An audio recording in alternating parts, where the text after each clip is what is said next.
time for us to embark on our exploration of Africa again. We've already touched on travel tips for singles, and as the continent can be so romantic, we've invited Gerrand back into studio to share her travel bucket list tips for couples traveling around Africa. Ashley, so good to have you in studio once again. Thank you very much. Africa excites me. Thank you so much for opening up our minds to what can be done and what can be explored. But what do you think it is about Africa that makes it such an attractive travel destination for couples? Well, we spoke about it last week about the singles traveling, and I think it's the same for couples, but just on a more romantic level, because Africa is so beautiful, and to experience it with your best friend or your partner, your husband, whoever it may be, it's exceptional. Wow, and magical all Absolutely, at the same time.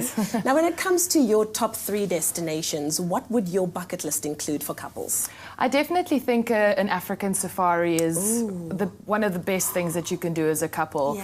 Having a romantic dinner in the bush or outside under the stars, you can't get any better than that. Yeah. And of course, there you've got a variety of destinations, including East Africa and Botswana, South Africa and the winelands. Again, pure romance right there on our doorstep.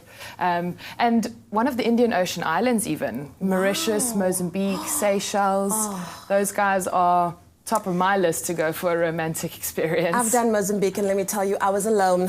It was definitely one of those experiences that I'm like, can I have somebody here with me? It's all good. Well, maybe you should go back when you find that someone. Yes, maybe. All right, let's talk about budget, because now you're not considering just yourself. Yes. You have to take another person into consideration. So financially, what am I looking at?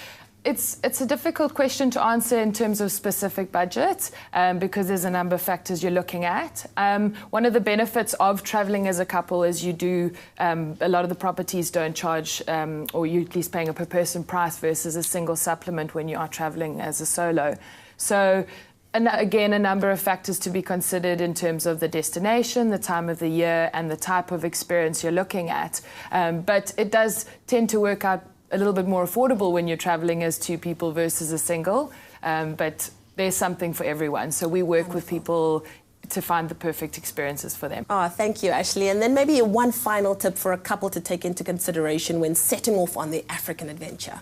Of course. I mean, again, it depends on what type of experience you're looking for, but just tap into what you and your partner are looking for. Obviously, in any kind of experience, you might not always want to do the same things, but we can make it perfect so that each person's interests and desires are met, no matter where they're going. Wonderful. All I can say is Africa's my destination for a honeymoon. Oh, good. Awesome. Just saying. Thank you so much, Ashley. Now, traveling as a couple can always be a lot of fun, and we want to thank Ashley for sharing her tips with us. We look forward to having her back in studio as we talk about families exploring Africa.